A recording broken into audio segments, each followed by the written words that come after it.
It is time for the Western Conference to be predicted.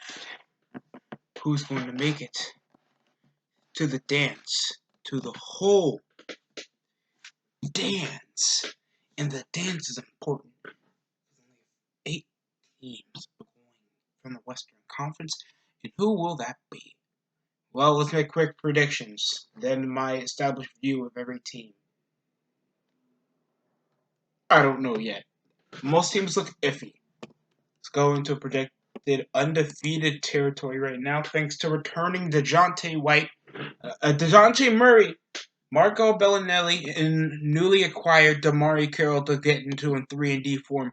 They could be better in the forward position depth, especially re-signing $20 million for Rudy Gay. They got Keldon Johnson, a rookie guard that I feel has decent upside. I don't think he has more upside than Luka Samovic. That's underrated for his handles, especially coming down as a forward. I think this dude's going to be decent on the line. Lonnie Walker Jr. This team still has potential to be an 8th seed or 7th seed at best. I think it's going to be a better team because DeJounte Murray's back on the starting lineup. And they picked up Trey Lyles. That's decent in defending. Anything else? Derek White has picked up a lot of steam after starting over DeJounte Murray after injury. And you still have LaMarcus Aldridge, and you still have a premier rental, even though now he has something to prove maybe come off season, when obviously he's not sticking with the Spurs for long. So whatever comes out of if DeMar DeRozan steps up to the challenge, if the Spurs core comes up, and Patty Mills and Rudy Gay doesn't try to carry this team over crunch time, or LaMarcus Aldridge just dies on the court and just gasses out before he actually does well in the second half. I've seen a lot of Spurs game, and they have a lot of talent. Yes, I feel like it's just life support that the San Antonio Spurs came into a shoe-in contender every time they come in since Kawhi Leonard was on the team. Until now, they have rental and they have shoulda, woulda, coulda talent. And that's how I feel like the Spurs are. I see them only getting a 6th, 7th seed, if it's possible. Next up, we have the Timberwolves. We got Jarrett Culver. We picked up regurgitated rebuilding signings after contending teams. What are we talking about? We didn't sign anybody from his championship team. Oh, Jordan Bell. And we're getting pimped out by the Sixers? This is lit. I didn't even know how y'all became 3-0 from the start of the season. Maybe it came off half-assed basketball. And how in the hell the Miami Heat lost to you fags? Jake Layman from the Trailblazers, that was a playoff team. Shabazz Napier, that came off the Brooklyn Nets as a playoff team. And fucking Jordan Bell from the Golden State Warriors. You still have an average young core that's dissonant because Karl Anthony Towns is carrying your ball next to Jeff Teague. Josh Okogie should be awarded a lot more than fucking Andrew Wiggins that barely carries out the ball and he shoots like shit still, and we're 4 games into the season. And you picked up Noah Vale from the Chicago Bulls.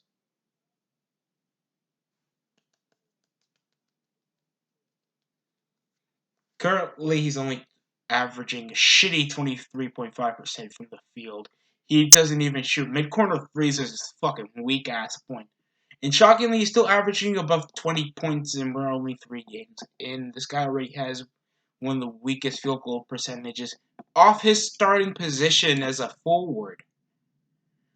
They're in a good start, but it's only 3-0, and you're only playing 82 games in a basketball season. So that can completely shift thanks to your mediocre coach and the top player being a pussy-ass power center that still can't box out or can barely do fundamental plays. And that's going to make Karl Anthony Towns. He's still one of the most talented big men I've seen, and a versatile one at that. But there's a difference why I'm going to choose some guy like Josef Nurkic or LaMarcus Aldridge or Dwight Howard over Karl Anthony Towns. And Towns is a great player. It's just, oh God,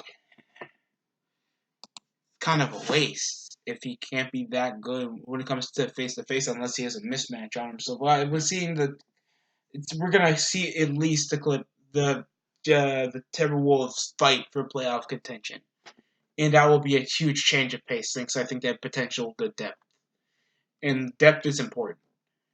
Just like the Clippers are going to be contenders in the playoffs. Montrezl Harrell, Kawhi fucking Leonard. You still have a good guard in goddamn Lou Williams and Pat Beverly comboing, attacking with threes. Pat Peterson, Landry Schmidt is getting good minutes, and Zobak isn't that bad. We just need PG to come back from injury, and then this team will be scary. Other than that, you guys are at least third seed or fourth seed at best. I'm not saying you're championship contenders yet, but you seem to be causing top seed teams trouble. You're only with one win. I'm spiking 51 wins, depending on who's going to be injured. Because I feel like Pat Beverly's injured or Lou Williams injured, that's a detrimental part on their momentum sweep. Because Kawhi is good, but Lou Williams has been a vocal point on the Clippers' offense. And if Lou Williams won't work, some of the Clippers' primitive plays won't work. Because it's still Doc Rivers. And I think he likes to run with the guard a lot. Just a basic team to run with on the offense, and I've been seeing this dude since his time when he was coaching with the Celtics. So, and the Clippers, and seeing how he is, ooh, I'm saying that it's going to be kind of a dogfight in the Western Conference. We have so many teams that are more presumed to make the playoffs. I also have the fucking Mavs taking a seventh seed if it's possible. I like Jalen Bronson. JJ Barea is an underrated old ass guard in my opinion. Tim Hardaway Jr. gotta stop shooting the ball. Trade Dorian Finley-Smith or Courtney Lee. Boban Marjanovic and fucking Justin Jackson or Cannon Fodder and Kristaps Porzingis. I want to say that this team is great, but they're really not. They're not. They're not even a playoff contender. It's literally just Luka as being a generational talent and Kristaps Porzingis being scary. The triple Dirk situation is not going to get you guys above 40 wins unless you make some trades. And I like Seth Curry. He had a tremendous season in the Trailblazers, but there was no reason for him to come back. Tim Hardaway Jr. is good enough in the scoring regimen, but nothing else he can bring to the table. JJ Barea is good on the guard. They have no good forwards. Other than Kristoff and Max Keebler, I like Dwight Plumlee, but he's not good in crunch time. And, oh, God. Boban Marjanovic. Oh, boy. I see them at least being a late-seeded team. They might have the same issues like the Kings had this season. Like, if they're a good team to face off against top-seeded teams in the regular season, I don't think they're going to be good playoff-wise. And that's a big problem some Western Conference teams have. Next up, the Los Angeles Lakers. Please, prove me wrong. Please prove me wrong. You have two of the biggest talents in history. You're starting 3-1. You have average depth, even though you got rid of maybe two promising developmental talents in Lonzo Ball and Brandon Ingram, for at least a great talent in Anthony Davis. Good undersized contract off DeMarcus Cousins that might leave if it comes to head. Dwight Howard, that's there and he's performing way better than I expected. Danny Green, that's going to be good for outside shooting in general. Rajon Rondo's back, but I think they still have good point guards. Avery Bradley might be traded along the way. Fucking, I have super, super high expectations for this team being good. And seeing how the Lakers play off of just opening night itself, or just how any other day it's been for the Lakers, I see them being a top seeded team, maybe a third seeded team, even though they're supposedly a super team. Seeing how LeBron half-asses it on defense, and seeing how they're just going to be flash, but no dash. It's gonna be rough seeing Lakers basketball, especially if LeBron has another injury. Thinks he's more ageable, he seems more vulnerable, and he doesn't seem to be that physical as he was back then. So this is gonna be a way different Lakers team than last year. Next up, Utah Jazz that I thought had more splash signings than last year. You pick up an underrated point guard in one of the final pieces of the grit and grind to be gone from the Memphis Grizzlies. That's going to be good, more dishing out. He's more of a better shot selector than Ricky Rubio was those past 2 seasons. You pick up an underrated, big, fucking good defender in Ed Davis. Good thing signing re-signing Dante Exum. You got a decent forward in Jeff Green, even though he's only been notable for being a mediocre 3-and-D defender back when he was in Cleveland and getting crossed up by Lance Stevenson the season before, but we're going to forget about it because he stepped on his shoe. And Joe Engles, you still keep, is like one of my favorite shooters. Emmanuel Mudiay has something to prove. Royce O'Neal been a good, relatively average starter. And you got Bojan Bogdanovic from the Indiana Pacers. Kind of a big-ass steal. And, of course, you still got defensive two-time, multi-time defensive player of the year out of Rudy Gobert. So you can't go wrong, especially the amounts of lobs and better pass plays they can do. And moving out the ball, and guess what? They're already starting 3-1, and you can see off just how they play. The Utah Jazz are scary as an offense, and better they were as a defense. Where for last year, they think the one-man show Jonathan Mitchell would be enough, and just as Rudy Gobert trying to swat at the ball as quick as possible and trying to force out shots. I feel like the Utah Jazz were trying to be as the Rockets, but they just weren't chucking it. And Donovan Mitchell was in a one-man show. He's a great show, but he needs the right core. And I think that's what the Utah Jazz have that can push them over the edge. If they can hit fourth seed, I think that's a huge step up in the right direction for the Utah Jazz. No Bowl.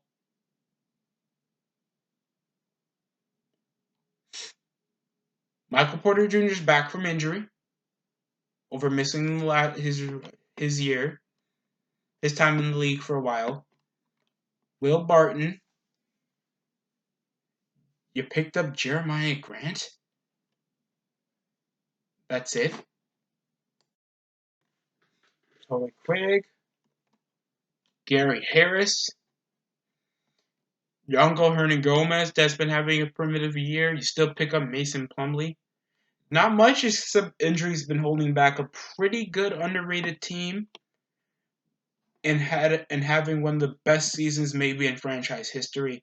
And Michael Malone, a fucking near head coach of the year if it wasn't for the playoff losses they come to have and having like really good games. And I think like they're still gonna have it, but just depending on how PJ Dozier or Jeremiah Grant perform in the lineup and how their rotations are gonna feel, it's still gonna be a Jamal Murray and Jokic show with some of Millsap and Torrey Craig and Will Barton showing up. Malik Beasley's all right as well. This is gonna be an interesting Nuggets team. I have them at least taking, let's say fifth seed or third seed, depending on if it just continues going full gear and they just go off like last year when nobody were noticing the fucking Nuggets and they dropped 50 wins and still got above 500, but they still opened up round one with 7 games and they came off an inexperienced young team playing off against an experienced but slower team out of the San Antonio Spurs. And it was 7th to a second seed team. And we nearly saw the Nuggets lost if it wasn't for Game 7. So, yeah. This is do or die time. Some of you guys are still in the rookie contracts, and Jamal Murray's been paid a hefty sum for just averaging a decent amount of 3-pointers. Yes, he's good, but he ain't that great yet. So I feel like financially, oh boy, the Nuggets better like chill. Well, Ryan Anderson returns to the Rockets after getting released by the Miami Heat. Pick up an old ass Tyson Chandler that performs better than any other young center I've seen. And one of the better putback scorers. You still got the same core you had for the past 3 years, still get you nowhere since making one appearance to the Western Conference Finals and getting pimp slapped twice by the Warriors. Harden, I don't know what it is to make you happy, and Russell Westbrook isn't going to do much except perform well scoring wise while the rest of your team is ageful pieces of shit, and Clint Capella obviously isn't getting his just due for this. Eric Gordon, we've wasted. Well, we don't know if it's wasted prime since these guys are league MVPs and have broken records off their own part. And we signed Anthony Bennett and Thabo Cephalosha. What the fuck is wrong with you people? How many has-beens have you signed? Daniel House, I mean, he's alright, but he ain't good enough.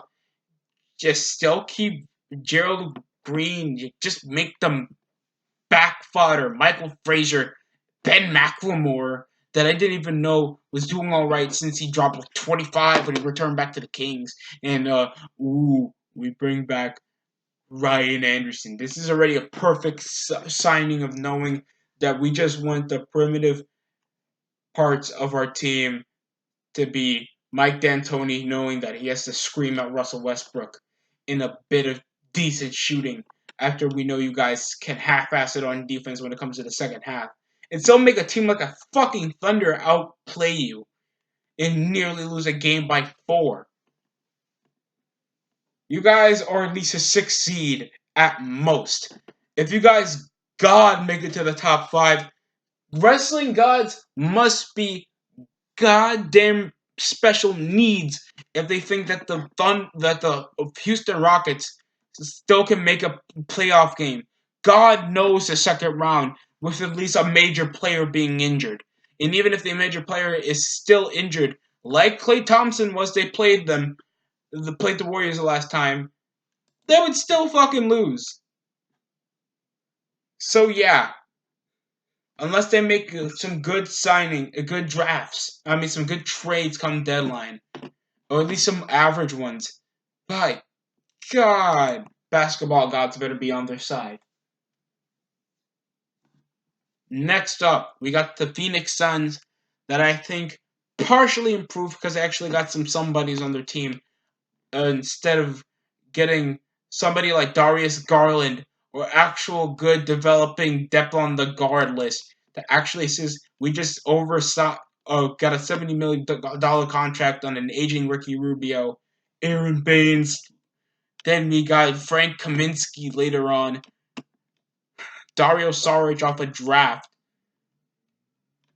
We still re-signed $35 million for Kelly Oubre.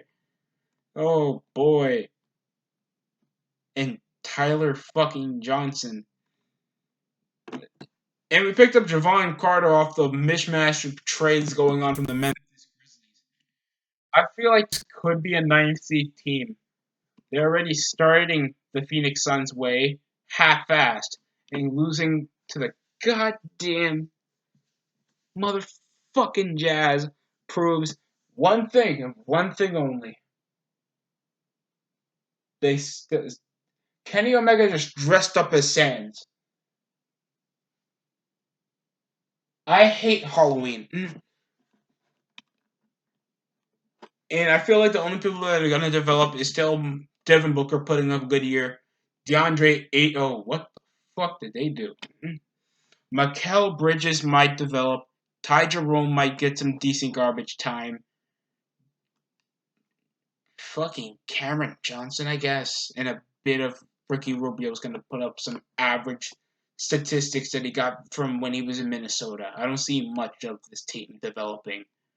Feel like this is just the Washington Wizards version in the Western Conference of the Phoenix Suns.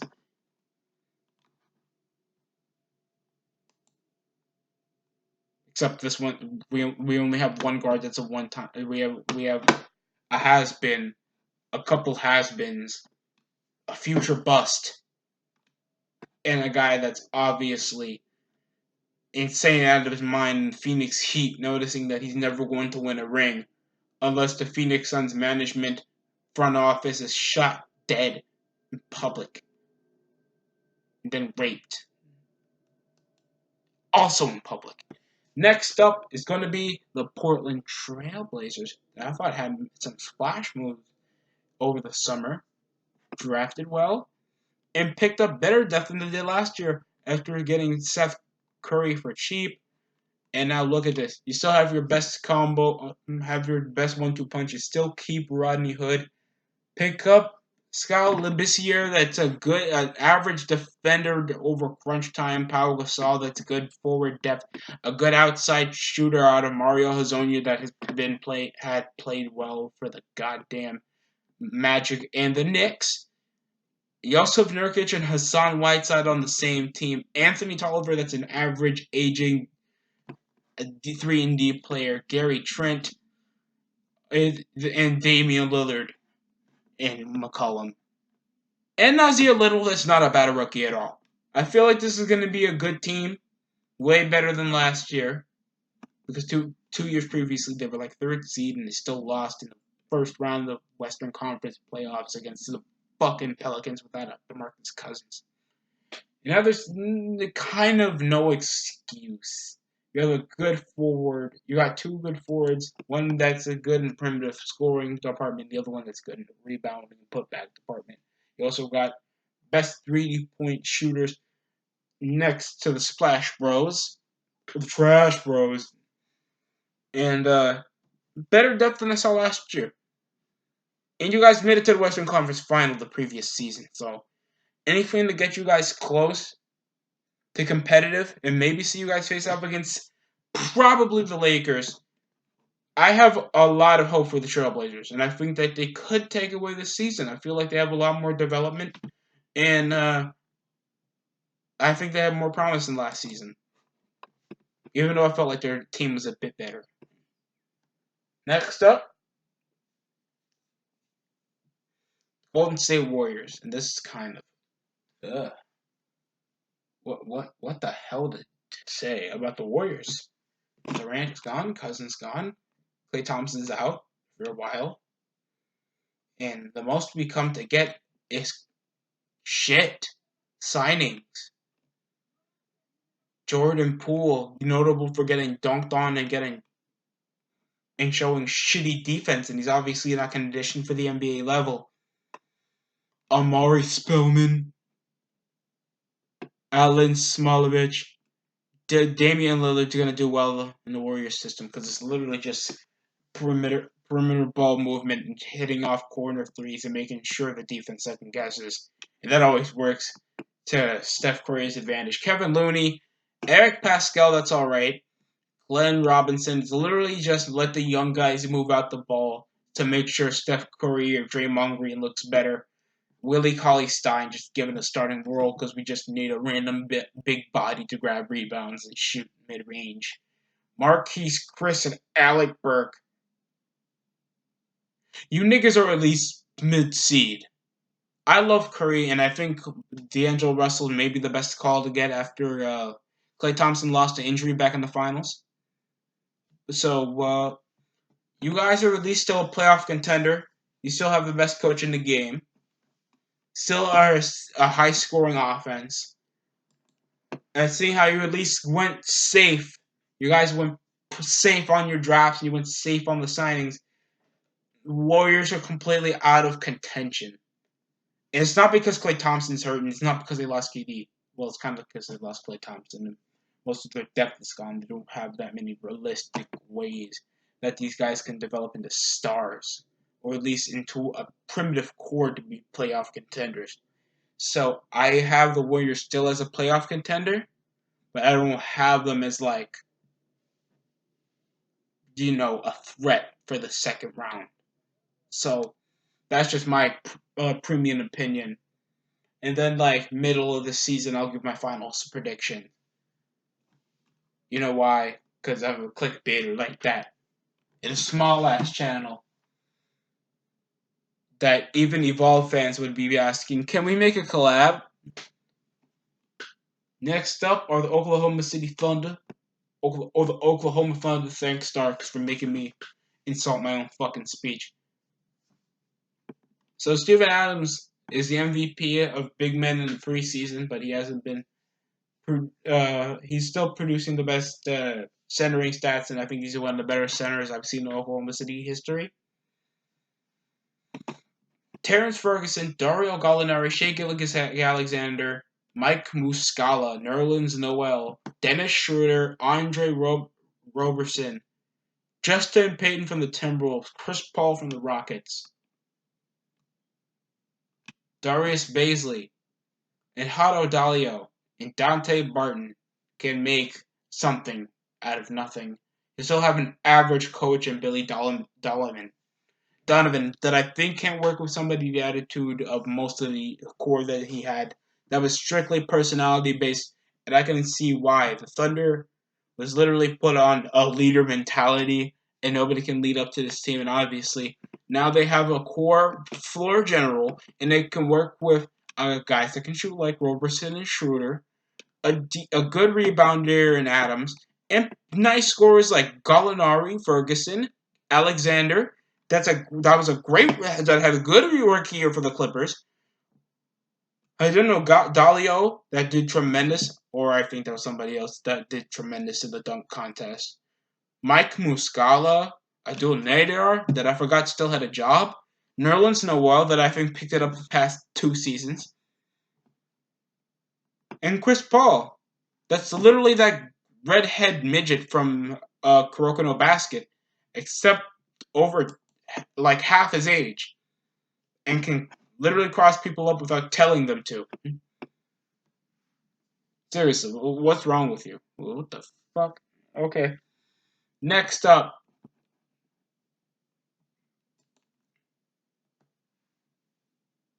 we have the goddamn Pelicans. I think they're still gonna have a bad record.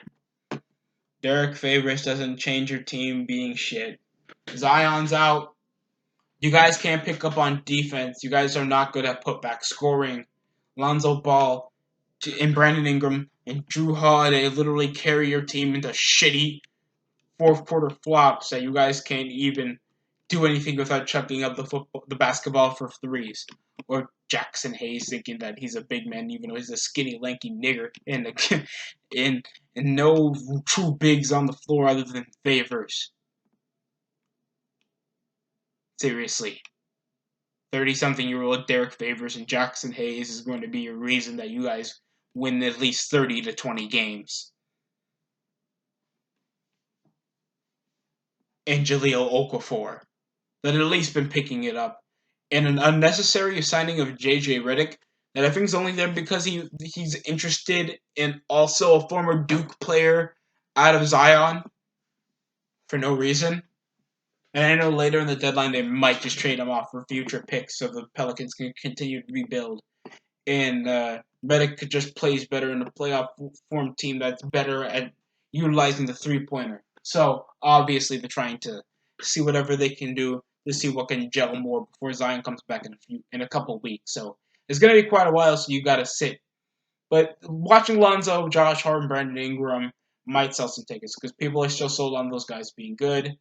I feel like they're still going to be a fun team to watch, but they're going to play like shit and they're going to lose a lot of games because they obviously don't have what they need, and they are out of core pieces. Except let's just get young, skinny, bigs, and fat guards, and give Lonzo 42 minutes. What the fuck? Next up is a team that I have maybe taking 8th seed. And it's the Kings. I've been etching out the 9th seed or the NBA purgatory as the same level as the Charlotte Hornets for the past few seasons after drafting for Buddy Hield, since wasting DeMarcus Cousins' whole near entire career, since Cousins finally made it to a Western Conference and a Finals appearance for his entire near decade in the NBA. Now you pick up a lot of has been used depth markers that are not used for this scheme. Corey Joseph, that formerly was a backup to Darren Collison for the Pacers. Fucking Trevor Ariza, that was a Rocket, traded to the Suns, then put to the Wizards. Now he's in the Kings, where he can work with a younger guy, and he's more on 3 and D. Harrison Barnes is a good scorer, but I think he's oversold. I think he's literally there to just score 27 points and get some of the money he needs. I don't think there. It's a winning culture. It's already 0-4, and these guys play half-assed defense. And I like Bagley, and I love De'Aaron Fox and Buddy Hield as a combo. But it's not going to work when you sign Dwayne Dedmon for that much money, and Harry Giles isn't getting enough minutes. Seriously, Corey Joseph? Come on. Come on, Kings. I know you guys want to get some guys that have playoff experience, but that also comes in regular season experience. Like, come on. Another team that's all, and except one more team, the Memphis Grizzlies, that's been skipped. And I'm going to tell you one thing. I am sold on Ja Morant. Really good ball mover. He primitive slashing the kid. The guy has talent.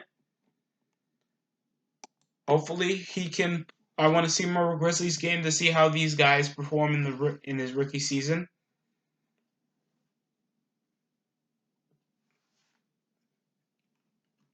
The Grizzlies are obviously trying to waste Andre Iguodala to see where he's going to go. They really are out. The grit and grinding era is gone. Jaren Jackson and John Morant literally got to piece this team ever to be watchable. Josh Jackson's there because of his half-assed couple seasons with the Cavs and just wasting his time in the Suns. And D'Anthony Melton, Giannis Valanciunas. Oh boy, there has to be something to watch. Solomon Hill from the Pelicans. Oh god, he's averaging. Just expendables. This entire team is expendable. I just bet it to change drastically come next season. And obviously, I don't have this team I have this team getting the number one pick. To be honest, at least next to the Knicks or next to the whatever the fuck comes out of the Eastern Conference, because I have at least the Falcons, the Hawks being at least competitive, and I at least have the Suns actually wanting to win some games, and the Timberwolves having a rough start, but I know they might just come up at least fourth worst in the NBA. And the Bulls at least trying to show up and see what talent they have, but because they kept it close, and I saw that game they had against the Knicks. The only teams that I see maybe getting lottery picks must be the Washington Wizards, Charlotte Hornets, and of course the Memphis Grizzlies. Teams that I have making it, the teams though that I have making it to the playoffs. First seed, Lakers. Second seed, Clippers. Third seed, Nuggets. No, Trailblazers. Fourth seed, Nuggets. Fifth seed, Warriors. No, wait. No, I fucked this up. Lakers, first seed. Clippers and Jazz get second seed. Clippers get third seed. Fourth seed goes to the Nuggets. Fifth seed goes to the Rockets. And to the Warriors. Sixth seed goes to the Rockets. Seventh seed, Utah Jazz. No, the San Antonio Spurs. In eighth seed, it's gonna be either a dog fight for either the Thunder or the Oklahoma or the Sacramento Kings that I maybe have, even though they're in a rough start. So it's gonna be the Thunder that I have maybe taking eighth seed, if it's possible.